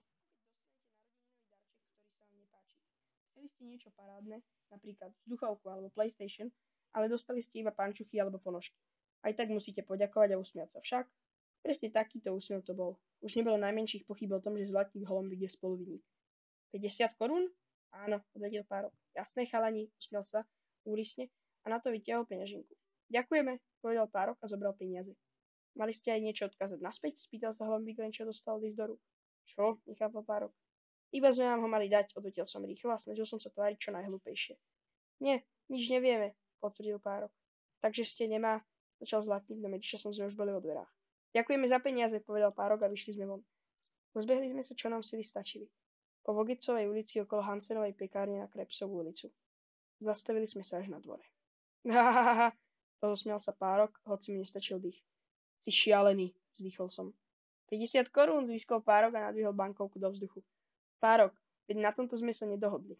Viem, no prečo nevyužiť situáciu? Predstav si, čo všetko si za to môžeme kúpiť, namietol Párok a pokrčil plecami. V tom dobehla Heidi za Rianom.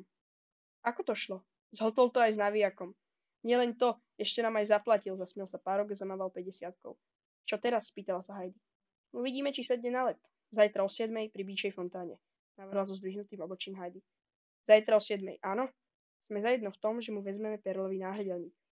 50 korún. Kto by to bol povedal? Párok sa nedal vyrušiť. Haló, Párok, druhá časť, dobre? Pes, rozumieš? Pokarhal som ho. Pes, dobre, prikývla Heidi. Auto na diaľkové ovládanie. Fajn, pritekala Rian. Petardy, spýtal som sa, pozrel na Párka. Čo? Usmiel sa Párok. Aha, áno, petardy, jasné. Tak teda máme všetko, čo potrebujeme. Stretneme sa pod oblúkom o 3/4. Všetci prikývli.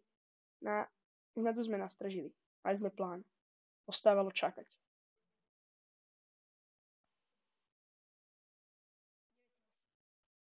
Musím povedať, že toto by sme neboli zvládli bez veľkej príručky pre detektívov, ktorá ma veľmi inšpirovala.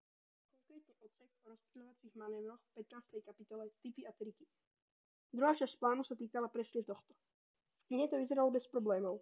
Realita je však iná. Chceli sme spraviť toto. Ja prejdem so psom okolo čakajúceho Zlatníka. Zlatník ho možno bude chcieť pohľadkať. Arian okolo neho prefrčí autom na diaľkové ovládanie. Ak sa mu to podarí, vrazí mu do nôh. Párok odpáli petardy v bráne, ideálne veľké a veľa. Heidi mu ukradne kufrík vo chvíli, keď sa nebude pozerať a zdrhne s ním. Stretneme sa v ústredí a zavoláme políciu. Všetko za predpokladu, že príde.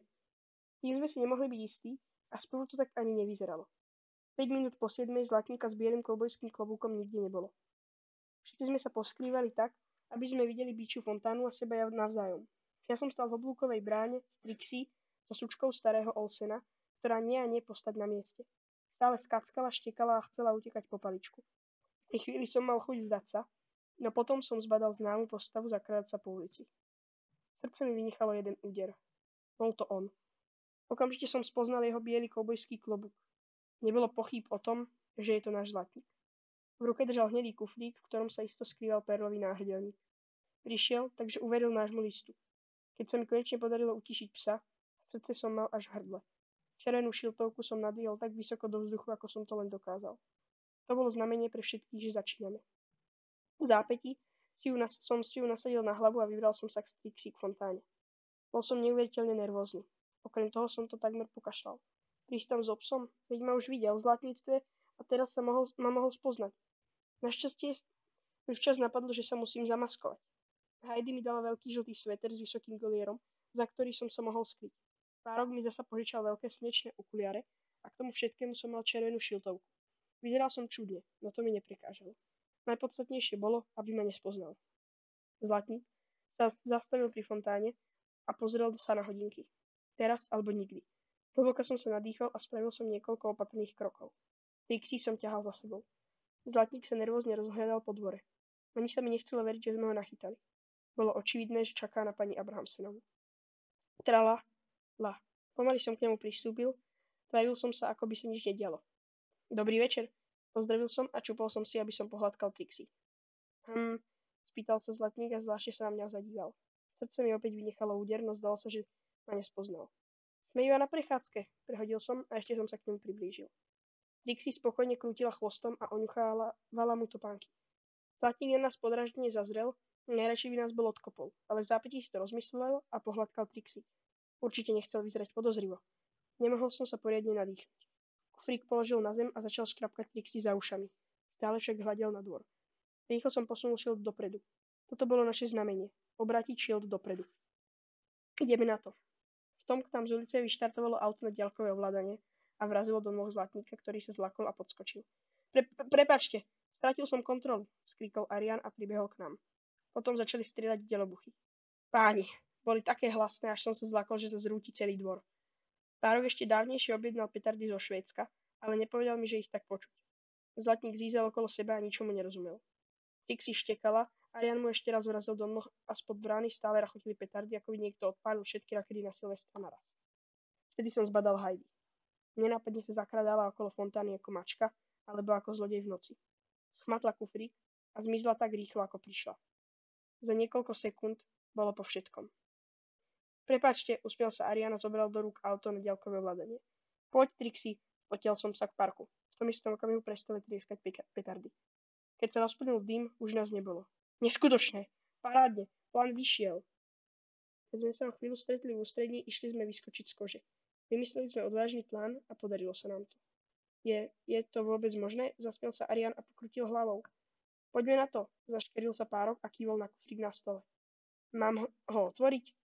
Pozerala na nás Heidi. Áno, skrikli sme zborovo. Takto som sa ešte necítil. Dlho sme polovali na zlodejov. Bol to náš prvý prípad a teraz som nemohol veriť vlastným očiam. Keď Heidi otvorila kufrík a zbadali sme ho. Bol zabalený v igelitovom obale. Stratený perlový náhrdelník. Neverím, zažiedol Párok. Mama je zachránená. Potešil sa Arian, až sa mu do očí natisli slzy. Čo teraz? Spýtala sa Heidi a hrdo na nás pozrela. Teraz to nahlásime na polícii, povedal som vážne a vytiahol som z vrecka mobil. 20. Celý dvor bol vyzdobený. Vlajky vstýčené na tráve. Bol rozťahnutý dlhý stôl, ako by celý svet oslavoval. Nechcelo sa mi veriť, že celá oslava je pre nás. Prišli policajti aj zamestnanec poisťovne. Heidi mala na sebe šaty, bola krajšia ako inokedy, ak to vôbec bolo možné, a usmievala sa od ucha k uchu. Arian postával s rodinou. Stará mama vyzerala, ako by vyhrala v športke, ochutnávala z veľkej torty a nedokázala sa prestať usmievať. A ja, ako to mám povedať, keď sme založili detektívny klub, sníval som, že vyriešime nejaký prípad. Ale toto by mi napadlo ani vo sne. Arianova mama, Laila, ma viac raz objala a nechcela ma pustiť. Muž z poisťovne mal príhovor. Chceli nám venovať 10 000 korún. Detektívom z dvora. Novinári si nás pofotili a nasledujúce dni o nás písali vo všetkých novinách. Mali detektívy vyriešili veľký prípad. Bystrí šiestaci zastavili podvodníkov. Už čo mám povedať? Áno, zrazilo ma auto. Bol som najväčší futbalový talent v Norsku. Mal som hrať v reprezentácii, rodičia iných detí sa na mňa chodili pozerať, no za niekoľko sekúnd sa tento sen rozplynul. Klub DZD. Keby nebolo nehodí, nevznikol by. Po pani Abrahamsenovú prišla polícia a chytili aj zlatníka, ktorý vzal nohy na plecia, ale dolapili ho na letisku. V novinách sa písalo, že obom hrozí takmer 10 rokov väzenia. Prečo? Odhalili sme podvodníkov a tí si teraz odpikávajú zaslúžený trest. Usmiatí dospeláci stáli okolo ozdobeného stola na dvore. Ľudia, ktorí spolu predtým slovka neprehovorili, sa zrazu zahovárali pod vlajkami. Neuveriteľne ma to pretešilo, lenže bol som aj veľmi unavený. Tomko mne prišla Heidi a stiahla ma k veľkému javoru za klubovňou. Všetko fajn? Spýtala sa a položila mi ruku na plece. Ako to myslíš? No, všetko to s Arianovou mamou, že sme ju zachránili, usmiela sa. Aj, áno, odvetil som. Musím úprimne priznať, že toto na mňa bolo priveľa. Všetci tí ľudia na dvore, prestretý stôl, polícia, novinári, 10 000 korún. Celá Arianova rodina, ktorá oslavovala odvratenie katastrofy. Heidi sa usmiela a šťuchla do mňa. V tom k nám pribehol Párok s Arianom. Povedal Párok. A vystrčil ruku. Žmurkla Heidi a pridala sa. Usmiel sa Arian a položil ruku na jej. DZD. Zhrnul som a dal som na ruku navrch. Vymenili sme si pohľady. Nemohli sme tomu uveriť. Detektívy z dvora, zašepkali sme zborovo. Tvoja mama robí senzačnú čokoládovú tortu, pochválil Párok a pohľadkal sa po bruchu. To je nejaký iránsky recept? Nie miestny, odvetil Arian. Super, potešil sa Párok. Mohol by si mi ho poslať? Pozrel som sa na Heidi. Opätovala mi pohľad. A žmurkla. Určite áno, usmiel sa Arian. V zápäti sme sa vrátili na oslavu.